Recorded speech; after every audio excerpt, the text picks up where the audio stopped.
Assalamualaikum warahmatullahi wabarakatuh. Perkenalkan, nama saya Heri Kurniawan dari kelas Pengantar Bisnis D. Di sini saya akan mempresentasikan hasil makalah saya yang berjudul Strategi Pengembangan Bisnis Kuliner sebagai salah satu subsektor ekonomi kreatif di Indonesia selama masa pandemi COVID-19. COVID-19 yang kini berada di tengah-tengah masyarakat pada tahun 2020 benar-benar sangat menyita perhatian. Dampak yang timbul tidak hanya mempengaruhi bidang kesehatan di masyarakat, akan tetapi juga turut mempengaruhi perekonomian negara. Salah satu sektor ekonomi yang terdampak parah adalah industri kuliner. Banyak pengusaha kuliner di seluruh dunia terpaksa harus menutup toko mereka untuk sementara waktu atau bahkan mengalami kebangkrutan. Dalam menghentikan mata rantai penularan virus corona sambil tetap berupaya untuk menggerakkan ekonomi, dunia menerapkan tatanan kehidupan baru, yaitu menjaga kehidupan tetap produktif namun aman dari wabah COVID-19 ini. Tatanan kebiasaan dan perilaku yang baru berbasis pada adaptasi untuk membudayakan perilaku hidup bersih dan sehat inilah yang kemudian disebut sebagai new normal. Melihat perubahan ini membuat kita berpikir bahwa pandemi COVID-19 memberi dampak yang sangat besar dan kompleks.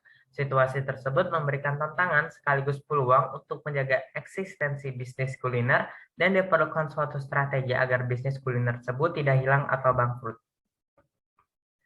Selanjutnya adalah pengertian bisnis kuliner. Bisnis kuliner adalah kegiatan memproduksi hidangan baik dalam bentuk lauk pauk, makanan maupun minuman yang tujuannya adalah untuk mendapatkan keuntungan. Bisnis kuliner merupakan salah satu dari sekian banyak bisnis yang kemajuan sangat pesat. Hal ini dikarenakan makanan sebenarnya merupakan salah satu kebutuhan dasar manusia yang harus dipenuhi. Sehingga jika makanan dan minuman masih menjadi kebutuhan terpenting, maka bisnis kuliner akan selalu tumbuh dan berkembang. Selanjutnya adalah pengertian dari ekonomi kreatif. Ekonomi kreatif diartikan sebagai perwujudan nilai tambah dari suatu hak kekayaan intelektual yang lahir dari kreativitas manusia berbasis ilmu pengetahuan, warisan budaya, dan teknologi. Pemerintah menunjuk 16 subsektor ekonomi kreatif termasuk pengembangan aplikasi dan game, arsitektur, desain interior, desain komunikasi visual, desain produk, fashion, film, animasi dan video, fotografi, kerajinan tangan, kuliner, musik, penerbitan, periklanan, seni pertunjukan, seni visual, serta televisi dan radio. Berdasarkan data dari BPS, pertumbuhan industri makanan dan minuman pada kuartal 1 tahun 2021 mencapai 2,45% dan pada kuartal 2 mencapai 2,95% secara year on year, serta secara quarter to quarter industri ini tumbuh 2,37%. Selanjutnya adalah strategi pengembangan bisnis kuliner di masa pandemi.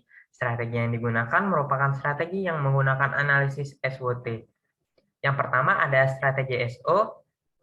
Yang pertama ada menjaga citra usaha di mata konsumen. Para pelaku usaha harus memenuhi keinginan dan kepuasan konsumen dengan menghasilkan produk berkualitas dan beragam, memperkuat jaringan yang sudah ada dan menambah jaringan baru dengan berbagai macam pihak, dan yang terakhir adalah menerapkan protokol kesehatan seketat mungkin untuk menimbulkan kepercayaan konsumen. Yang kedua ada strategi WO yang dapat diterapkan. Yang pertama ada meningkatkan modal kerja untuk pembiayaan operasional dan memperluas distribusi. Yang kedua untuk menjaga keberlangsungan usaha, berilah makanan yang menyehatkan, dikemas secara higienis, dan makanan seperti frozen food. Dan yang terakhir adalah peningkatan kualitas sumber daya manusia. Yang ketiga adalah strategi ST, yaitu yang pertama ada memperluas pasar yang sudah ada, yang kedua mengelola dan mengemas produk secara higienis untuk memenuhi tuntutan konsumen, dan yang terakhir ada pertahankan pelanggan yang loyal dan jalin hubungan baik dengan pelanggan yang baru untuk memenangkan persaingan dengan usaha sejenis. Yang keempat atau yang terakhir ada strategi WT. Yang pertama dapat diterapkan adalah melakukan perencanaan produksi dan efisiensi biaya. Yang kedua, pertahankan penjualan secara online karena pandemi akan berlangsung lama. Manfaatkan perhatian dan bantuan pemerintah untuk menjaga kinerja usaha di masa pandemi. Dan yang terakhir adalah untuk menjaga kelangsungan usaha, beralih ke makanan yang dapat meningkatkan imunitas tubuh serta diolah dan dikemas secara higienis. Jadi kesimpulannya diperlukan suatu strategi agar bisnis usaha yang sudah lama dijalankan tidak berhenti atau bangkrut selama masa pandemi.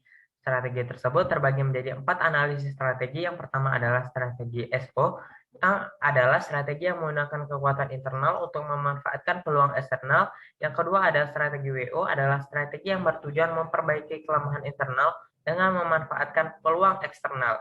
Yang ketiga ada strategi ST, yaitu strategi yang menggunakan kekuatan usaha untuk menghindari atau mengurangi dampak ancaman eksternal. Dan yang terakhir ada strategi WT, yang berarti strategi yang bertujuan untuk mengurangi kelemahan internal yang dimiliki untuk menghindari ancaman lingkungan.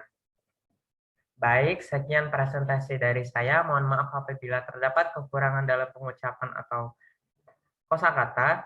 Sekian dari saya. Wassalamualaikum warahmatullahi wabarakatuh.